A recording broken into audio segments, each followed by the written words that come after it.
And then, we do have UFC Vegas 34 coming up on August 21st with we haven't seen Jared Cannonier in quite a while, and he comes in as a minus 160 favorite against Kelvin Gastelum. And Cannonier is 4-4 in his last 8 fights, with all 4 wins coming by way of stoppage. And Gastelum is 12-7 since his UFC debut, with 6-12 wins coming by decision.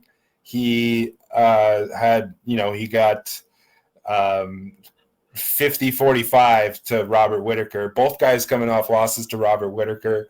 Cannonier had his moments in that fight against Whittaker. It looked like if the fight was going a little bit more, he might have been able to get Whittaker out of there, and Whittaker kind of turned the tide quickly.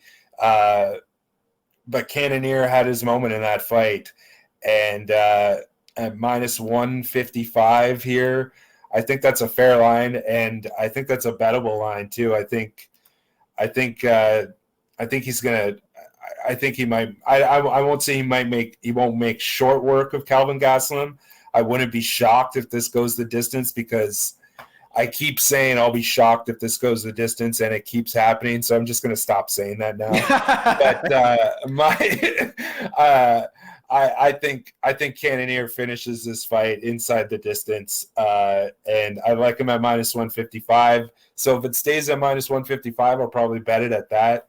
But I like unders. Fight goes the distance. No, there's no odds for that yet. But that's my look on this. What do you think about this matchup?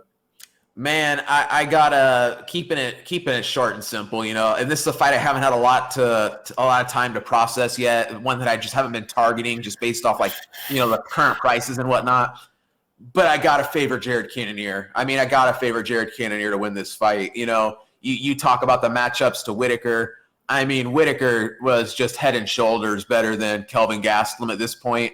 The fight with Cannonier is closer, but here's the deal, right?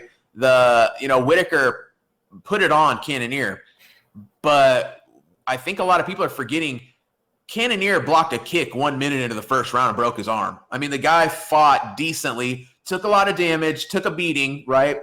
But did it with one arm. Imagine if Cannonier could have fought, instead of 1 minute, 15 minutes with 2 working arms. We're talking about it's a fight. It's probably close. Here's another thing, right? Kelvin Gastelum, a guy who gave Israel Adesanya, he didn't beat him, but up until Jan Blachowicz beat him, which, Jan Blachowicz beat Israel Adesanya, but he didn't really put a lot of damage on him. Kelvin Gastelum did. He took Israel Adesanya to the brink just a couple years ago. Up until his loss, the toughest fight Adesanya had. If you ask Adesanya, he might say that was a tougher fight, even though he won. You know what I mean? But here's what I'm getting at.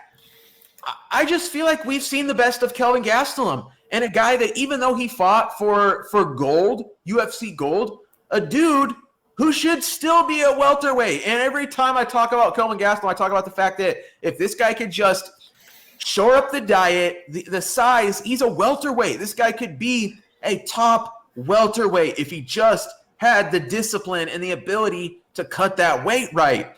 He's just so undersized at middleweight. So we're talking about a guy who, in my opinion, a former welterweight who should still be at welterweight, fighting a guy, Jared Cannonier, who came into the UFC as a heavyweight. Okay, so just I'm not saying that I'm putting a lot of weight into that, but let's keep it real. We're talking former welterweight 170 against a guy who used to fight 265-pound monsters and won most of the time. You know what I mean?